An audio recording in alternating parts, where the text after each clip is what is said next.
나의 원수들로 말미암아 주의 의로 나를 인도하시고 주의 길을 내 목전에 곱게 하소서. 그들의 입에 신실함이 없고 그들의 심중이 심히 악하며 그들의 목구멍은 열린 무덤 같고 그들의 혀로는 아첨 하나이다. 하나님이여 그들을 정죄하사 자기 꾀에 빠지게 하시고 그 많은 허물로 말미암아 그들을 쫓아내소서.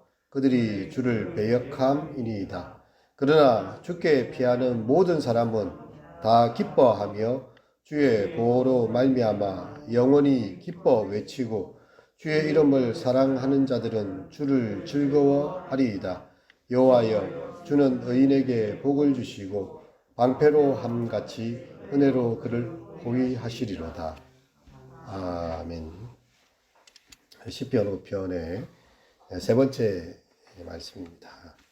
이 차가운 새벽 주님의 전에 나와 하나님 앞에 기도하시고 부르짖는 우리 성도님들 주님의 은총이 함께 하시기를 바랍니다.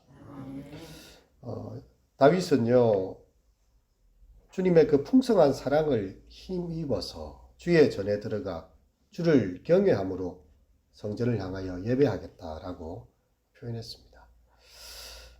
주님의 크신 사랑을 힘입어서 하나님의 긍휼과 은총으로 말미암아서 그렇게 하나님께 예배하는 자신의 모습을 표현하고 있고요. 그가 하나님 앞에 호소하는 기도는요, 바로 이 원수들로 인한 것이었습니다.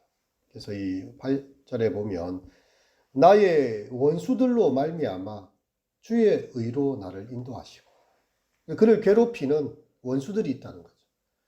이 원수들은 다윗에게는 그를 대적하는 자들로 될 수 있겠지만 우리가 살아가는 날들에는요 우리의 삶을 위협하고 우리의 안전을 위협하고 우리를 조바심 나게 만들고 때로는 공황 상태에 이렇게 던져넣는 여러 가지 상황들이 될 수 있습니다. 근데 이 원수들로 말미암아서 주님의 의로 나를 인도해 달라는 그런 기도가 되고 있다는 거죠. 우리에게 수많은 시련과 풍랑들이 있습니다. 갈릴리 바닷가에 힘겹게 노젓는 그 제자들이 있었어요. 예수님께서 저 건너편으로 가자 하시는데 예수님은 코를 고시면서 배 고물에서 이렇게 주무시고 계시고 그 풍랑이는 파도로 인하여서 제자들이 너무 힘들었습니다. 하지만 그것 때문에 예수님을 깨우게 됩니다. 그 원수들로 말미암아서 주님을 부르짖게 되고요. 예수님께서 일어나셔서 파도야 잠잠하라, 바다야 잠잠하라 이렇게 말씀하시는 것이 보게 됩니다. 우리의 삶에 어쩌면 이 고난의 어려움이 있기 때문에 우리의 원수들이 있기 때문에 원수들로 말미암아 하나님의 의를 우리는 구할 수 있는 그런 기도의 자리가 되지 않는가라고 하는 것이지요. 시인은 이 원수들의 악을 가볍게 보지 않습니다. 9절에 보면 그들의 입에 신실함이 없고 그들의 심중이 심히 악하며 그들의 목구멍은 열린 무덤 같고 그들의 혀로는 아첨 하나이다. 열린 무덤 같은 목구멍이에요. 얼마나 악취가 나는지 모릅니다.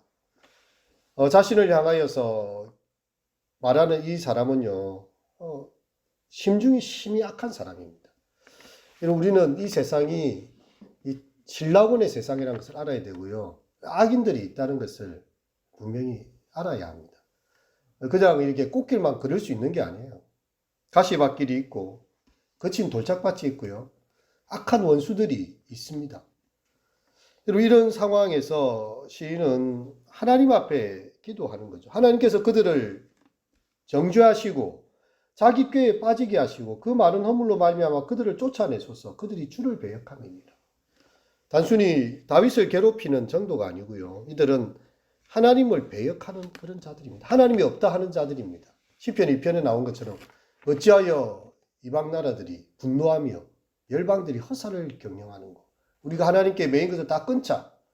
이렇게 하면서 하나님을 대적하는 자들입니다. 이 오만한 자들은요. 자신의 힘을 의지하는 사람들이에요. 다른 우상을 섬기면서 하나님을 배역하고 있습니다. 하나님, 이들이 자기 꾀에 빠지고 그 허물로 그들을 쫓아내 달라고 하나님 앞에 호소하고 있는 거죠. 11절에 보면 또 다른 사람이 나오는데 그러나 죽게 피하는 사람입니다. 한 사람은 자기의 힘을 의지하면서 오만한 자리에 서서 열린 무덤과 같은 그들의 입을 벌리고 약한 자들을 삼키려 하고요. 그렇게 악한 자들이지만 또 한 사람들은 주님께 피하는 자들입니다. 그들에게는 다 기뻐하게 하시고 주의 보호로 말미암아 영원히 기뻐 외치고 주의 이름을 사랑하는 자들은 주를 즐거워하리이다. 이렇게 대조가 되고 있는 것이죠. 여러분, 이 시인은 어떻게 하나님 앞에 나아가서 이렇게 솔직한 자신의 기도를 쏟아 놓을 수 있는 것인가요? 그래서 5장 2절에 나오는 것처럼 그분은 나의 왕, 나의 하나님이 되시기 때문에. 하나님을 여러분 어떤 하나님으로 고백하십니까? 제가 어제 이제 고신대학교의 석사과정에 입학하기 위한 그 베트남의 이 학생들 12명을 모의 면접을 봤어요. 이제 한국 것도 서툴고 한국어 듣는 것도 서툴고 말하는 것도 서툴러요. 근데 이제 고신대학교의 뭐 사회복지학과, 유아교육학과, 또 일반 또 기독교 교육학과나 교육학과, 또 실용음악학과 이런 데 오는 학생들입니다. 제가 모의 질문에 왜 이렇게 고신대학을 지원하느냐, 또 하나는 당신이 믿는 하나님이 어떤 분이냐라고 질문을 했었는데요. 각각 자신의 신앙 가운데서 고백하는 것들이 있었어요. 특별히 베트남은 공산국가거든요. 그 가운데서도 아주 신실한 믿음을 가진 부모님들을 이렇게 있었고, 그 가운데서 이 학생들이 기독교 대학인 이 고신대를 와서 이제 앞으로는 이제 자기 나라로 돌아가서 사회복지를 하고 유아교육을 하고 많은 교육이 있지만 그들에게는 그게 없대요. 기독교적인 가치가 없습니다. 그곳에 가서 복음을 전하기 위한 사회복지 일들도 하고, 신앙이 담긴 그런 교육도 하고 싶다. 그러면서 하나님에 대한 고백들을 하는 것을 보았습니다. 어떤 학생은 2019년에 아버님이 돌아가셨어요. 자기의 짧은 가정생활을 이야기하면서, 하지만 자신은 이제 이걸 배워서 꼭 한국에 와서, 부산에 와서 정말 공부하고 자기 나라에 돌아가서 가치 있는 일들을 복음을 위해서 자기는 일하고 싶다. 그 서툰 한국어지만요, 진실함이 배어 있었어요. 12명을 제가 모의 면접을 하고 나니까 그 2시간이 지나는 것이었습니다. 여러분, 우리에게 누군가 물어본다면 당신이 고백하는 하나님은 어떤 분입니까? 여러분, 어떤 대답을 하시겠습니까? 여러분, 시인은 고백했어요. 그분은 나의 왕이시며 나의 하나님이시다. 여러분, 이러한 고백은 얼마나 큰 고백입니까? 여러분, 도마가 예수님이 부활했다고 하는데 부활하는 그때에 다락방에 있지를 못했습니다. 의심이 들었어요. 회의가 들었습니다. 다른 제자들이 이야기합니다. 예수님이 다시 살아나셨다. 도마는 아니, 예수님이 어떻게 육신으로 살아날 수가 있다고, 죽었던 자가 어떻게 살아난단 말이에요. 나의 손가락을 그분의 그 손 안에 못 박힌 손에 넣어보고 내가 눈으로 확인해야 되겠다. 내가 직접 보고 손으로 넣어보고 접촉하고 알아봐야 되겠다. 근데 예수님께서 이 도마에게 나타나셔서 그렇게 이야기하십니다. 너의 손가락으로 넣어보고 옆구리로 확인을 해라. 도마를 책망하지 않으셨고요. 도리어 그에게 확정을 보여주십니다. 이 도마는 굉장히 위대한 고백을 합니다. 나의 주, 나의 하나님이십니다. 예수님에 대해서 베드로가 고백했던 것과는 또 다른 고백이에요. 주는 그리스도시요 살아계신 하나님의 아들입니다. 이건 약간 객관적인 고백이잖아요. 예수님은 메시아가 되시고 살아계신 하나님의 아들이 되신다는 것인데, 도마에게 부활하신 예수님은 나의 주, 나의 하나님이시라는 거죠. 그의 이 신앙의 확정은요, 인도에 가면 도마 교회가 있다고 하지요. 도마가 인도에까지 가서 순교를 당하면서도 복음을 전하는데, 그의 그 예수님의 손자국과 그 허리에 넣어보았던 그 분명한 증거가요, 자신의 삶 전체를 던져서 그 인도 땅에 가서 복음을 전하는 헌신의 표징이 되었다는 것입니다. 이런 우리가 하나님을 나의 하나님으로 고백할 수 있을 때에 이런 친밀한 기도를 드릴 수가 있는 거죠. 여러분, 대통령께 이렇게 소원 수리를 하려고 하면 참 복잡합니다. 그들이 요구하는, 청와대가 요구하는 형식이 있을 수 있고요. 뺄 것은 빼고, 적은 적고 서류를 다 갖춰가지고 어렵게 해서 결재를 받듯이, 그것도 몇 단계를 거쳐서 대통령이 볼지 안 볼지도 몰라요. 비서실과 그 모든 것을 거쳐서 겨우 이런 게 도달을 할 수도 있고 안 할 수도 있거든요. 근데 대통령에게 그냥 가서 이야기하는 사람이 있습니다. 대통령의 자녀들입니다. 당신 왜 왔어요? 우리 아빠인데요. 문 열어줘요. 아빠인 줄 아니까. 아버지, 내 이게 필요하고 이거 힘듭니다 하면요, 모든 절차와 과정이 다 생략이 됩니다. 단 한 가지예요. 그분이 나의 아버지가 되시기 때문이죠. 우리가 신앙 고백하는 것처럼 전능하사 천지를 만드신 하나님이시죠. 전능하사 천지를 만드신 하나님 아버지입니다. 아버지를 믿습니다. 나는 크신 하나님, 높으신 하나님을 믿는과 동시에 나의 아버지에게 나아가는 것입니다.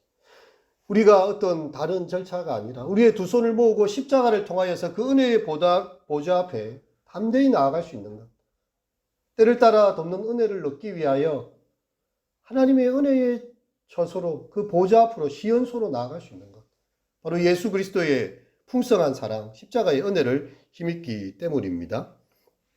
시인은 그가 하나님의 전에 들어갈 수 있는 것이 바로 주님의 긍휼과 은총이라는 것을, 인자하심이라는 것을 알고 있어요. 그래서 예레미야 선지자는 이런 고백을 합니다. 주의 자비와 긍휼이 무궁하심으로 우리가 진멸되지 아니합니다. 이것이 아침마다 새로우니 주의 성실하심이 크시도소이다. 여러분, 우리가 아직까지 살아있다는 것 자체가 정말 큰 기적이고요. 이것 자체가 하나님의 긍휼과 자비의 증거인 것입니다. 그래서 우리는 아침마다 새로우신 그 성실하심을 기억하면서요, 그 아침마다 이 새벽에 우리의 눈이 떠지고 잠을 깨어서 나왔다는 거, 여러분, 이거 귀한 은혜 아닙니까? 우리가 주님의 집에 들어가서 살아계신 하나님의 임재 속으로 들어가서 그분의 지성소로 감히 나아갈 수 있는 것. 예수님께서 십자가에 운명하실 때에 성전에서 커다란 사건이 일어났습니다. 성소의 휘장이 찢어졌어요. 어떻게 찢어졌습니까? 위에서부터 아래로 찢어버립니다. 이 사람이 밑에서 찢는 게 아니에요. 하나님께서 이제 이 휘장 사이로 더 이상의 장벽이 없다. 하나님과 사람 사이에 모든 허물어진 담을 넣으시고요. 그리스도로 말미암아 우리는 그분 앞에 나아가서 아빠, 아버지라 부르짖을 수 있게, 크고 두려우신 하나님이 아니라 나의 아버지, 나의 하나님, 그렇게 나아갈 수 있게 하신 것입니다. 그것이 바로 주의 풍성한 인자함이고요. 우리는 때를 따라 돕는 은혜를 얻기 위해서 은혜의 보좌 앞에 담대히 나올 것이니라. 로마서 2장에 이야기합니다. 하나님께서 각 사람이 그 행한 대로 보응하십니다. 참고 선을 행하는 자들, 영광과 종기로 썩지 아니함을 구하는 자들에게는 영생으로 하시고요.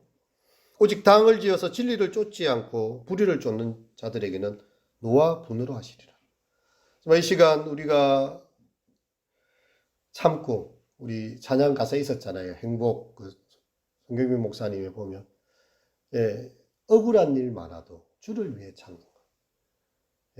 억울한 일을 당할 때에 바로 나도 대응할 수 있어요. 오른밤 치면 나도 왼뺨을 칠 수 있습니다. 나의 눈을 상하게 한 사람이 나도 눈을 상하게 하죠. 이는 이로, 눈은 눈으로 할 수 있어요. 하지만 주님을 위해 참는 거죠. 애매히 고난을 당할 때 예수님께서도 하나도 잘못한 거 없지만 의를 이루기 위해서, 하나님의 그 구원의 사역을 이루기 위해서 참으셨어요. 입을 다무시고요, 깨무셨습니다.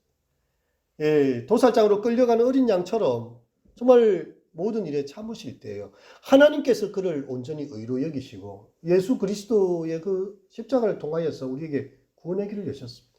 우리에게도 그 발자취를 따라오라고 하시는 거죠. 우리가 억울한 일 많지만 주님을 위해 참을 때예요.